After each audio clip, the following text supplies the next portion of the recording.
ചില ദിവസങ്ങളിലെ പണിയെടുത്താലും നീങ്ങൂല. ചെമ്മീൻ മേടിച്ചിട്ടിട്ടില്ലേ, ചെമ്മീൻ ചേച്ചി കഴുകിയൊക്കെ വൃത്തിയാക്കി വെച്ചിട്ടുണ്ട്. പക്ഷേ ഇതൊന്ന് റോസ്റ്റ് ചെയ്യാൻ നോക്കിയിട്ട് സമയം കിട്ടണില്ല കേട്ടോ. എൻ്റെ കൈ ഒഴിയണമില്ല. നോക്കുമ്പോൾ 11:30 മണി കഴിഞ്ഞ്. 12 മണിയൊക്കെ ആകുമ്പോൾ ഉച്ചക്ക് ആൾക്കാർ ഊണ് കഴിക്കാനായിട്ട് വരും. ചെമ്മീൻ റോസ്റ്റ് ഉണ്ടാക്കിയാൽ പിന്നെ അത് അവിടെ ഇരുന്ന് പോകും. അപ്പം ഞാൻ ഓർത്ത് ഈ സവാളയൊന്നും വഴറ്റാതെ എളുപ്പത്തിൽ ഉണ്ടാക്കാൻ പറ്റിയ ഒരു ചെമ്മീൻ റോസ്റ്റ് ഉണ്ടാക്കാമല്ലോ എന്നോർത്ത് 2 കിലോ ചെമ്മീനാണ്ടാ വാങ്ങിച്ചത്. കിള്ളിപ്പറക്കി വന്നപ്പോൾ ഇത്രേ ഉള്ളൂ. അപ്പം ഞാൻ ഇതിലേക്ക് 2 വലിയ തക്കാളി അരിഞ്ഞത് ഇട്ട് കൊടുത്തിട്ടുണ്ട്. അതേപോലെ 2 വലിയ സവാളയും കൂടി അരിഞ്ഞത് ഇട്ട് കൊടുത്തിട്ടുണ്ട് കേട്ടോ. ഞാൻ നേരത്തെ കുക്കിങ്ങിന് പോയ വീട്ടിൽ അവിടുത്തെ ഇത്തേക്ക് ഉണ്ടാക്കണതാണ് ഇത് കാസർഗോഡ് സ്റ്റൈല് ചെമ്മീൻ റോസ്റ്റാണ്. ഇനി കാസർഗോട്ടുകാർ ഈ ഒരു ചെമ്മീൻ റോസ്റ്റ് കണ്ടിട്ട് ഇങ്ങോട്ട് വരരുത്, ഇങ്ങനെയല്ല ഞങ്ങൾ ഉണ്ടാക്കണമെന്നും പറഞ്ഞിട്ടുണ്ടോ. പക്ഷേ അവിടെ ഉണ്ടാക്കുന്ന രീതി ഇതാണ്. പക്ഷെ അതിൽ നിന്ന് ഞാൻ ഒരിച്ചിരി വ്യത്യാസം വരുത്തിയിട്ടുണ്ട്. അതെന്താണെന്ന് വഴിയേ പറഞ്ഞുതരാം കേട്ടോ. അപ്പോൾ ഒരു കഷ്ണം ഇഞ്ചി ചെറുതായിട്ട് അരിഞ്ഞതും കുറച്ച് കറിവേപ്പില കേട്ടോ, കുറച്ച് കറിവേപ്പിലയും എരിവിനാവശ്യമായ 1.5 ടേബിൾ സ്പൂൺ മുളക് പൊടിയും അതേപോലെ 1/2 ടേബിൾ സ്പൂൺ മഞ്ഞൾപ്പൊടിയും പിന്നെ വ്യത്യാസം വരുത്തിയ വേറെ ഒന്നുമല്ല, അവർ ഈ മസാലപ്പൊടി ചേർക്കില്ല. ഞാൻ അതിന് പകരം കുറച്ച് മീറ്റ് മസാല ചേർത്തിട്ടുണ്ട്, അതായത് 1 ടേബിൾ സ്പൂൺ. പിന്നെ ഇതിലേക്ക് ഞാൻ ആവശ്യത്തിനുള്ള ഉപ്പും പുളിക്ക് വേണ്ടിയിട്ട് ചെറുനാരങ്ങ നീരോ അല്ലെങ്കിൽ വിനാരിയോ എന്ത് വേണമെങ്കിലും ചേർക്കാം. ഞാനപ്പോൾ ഇത്തിരി വിനാഗിരിയാണ് ചേർത്ത് കൊടുത്തേക്കണത്.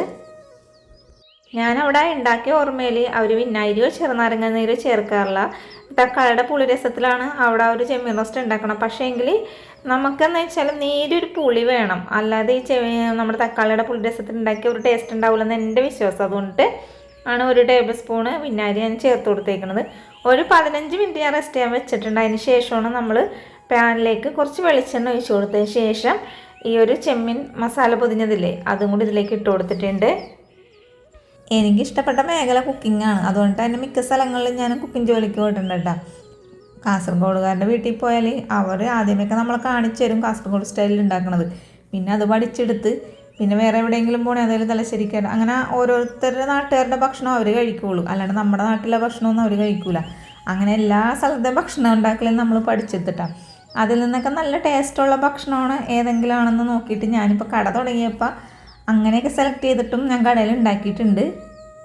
നമുക്ക് നല്ലതാണെന്ന് നമ്മൾക്ക് വയപ്പിടിച്ച് കഴിക്കാൻ പറ്റിയതാണെങ്കിൽ മാത്രമേ ഞാൻ കടയിൽ ഉണ്ടാക്കി കൊടുക്കുകയുള്ളൂ, അല്ലാത്തതാണെങ്കിൽ ഉണ്ടാക്കില്ല. പിന്നെ ഞാൻ കണ്ടുപിടിക്കുന്നതൊക്കെ റെസിപ്പികളും പിന്നെ നമ്മുടെ സ്റ്റൈലിലുള്ള ഭക്ഷണങ്ങളൊക്കെയാണ് ഞാൻ കടയിൽ ഉണ്ടാക്കി കൊടുക്കുന്നത്. അപ്പോൾ പറഞ്ഞു പിടിച്ച് വന്നപ്പോൾ എന്താ പറയണത്, ഇതിൽ ഞാൻ വെള്ളമൊന്നും ഒഴിച്ചിട്ടില്ല കേട്ടോ. വെള്ളം ഒഴിക്കാണ്ടാണ് ഞാൻ മൂടി വെച്ചിട്ട് ആ വെള്ളത്തിൽ കിടന്നിട്ടാണ് നമ്മുടെ ചെമ്മീനും അതായത് തക്കാളി സവാളയൊക്കെ വെന്ത് നന്നായിട്ട് ഉടഞ്ഞ് കിട്ടിയിട്ടുണ്ട്. അപ്പോൾ ഇടയ്ക്ക് ഞാൻ മൂടി തുറന്ന് നോക്കിയാൽ നിങ്ങൾ കണ്ടിട്ടുണ്ടാവുമല്ലോ. അപ്പോൾ നമ്മുടെ ചെമ്മീൻ റോസ്റ്റ് ഇവിടെ സെറ്റ് ആയിട്ടുണ്ട്. കുറച്ച് വെളിച്ചെണ്ണ ഞാൻ ഇറക്കണ സമയത്ത് ഒഴിച്ച് അതേപോലെ കുറച്ച് കറിവേപ്പില ഇട്ട് കൊടുത്തിട്ടുണ്ട്.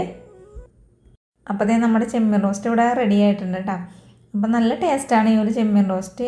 പിന്നെ അവർ ചില സമയത്ത് ഇങ്ങനെ ചെമ്മീൻ റോസ്റ്റ് ഉണ്ടാക്കിയിട്ട് തേങ്ങാപ്പീര ഒതുക്കിയിട്ടും ഇടാറുണ്ട് കേട്ടോ. അപ്പോൾ നമ്മുടെ ഈ ഒരു ചെമ്മീൻ റോസ്റ്റിൻ്റെ വീഡിയോ ഇഷ്ടപ്പെട്ടാൽ കൂട്ടുകാരെ സപ്പോർട്ട് ചെയ്യാൻ, ലൈക്ക് ചെയ്യാൻ, ഷെയർ ചെയ്യാനും മറക്കരുത്. വീഡിയോ കണ്ടതിന് താങ്ക് യു.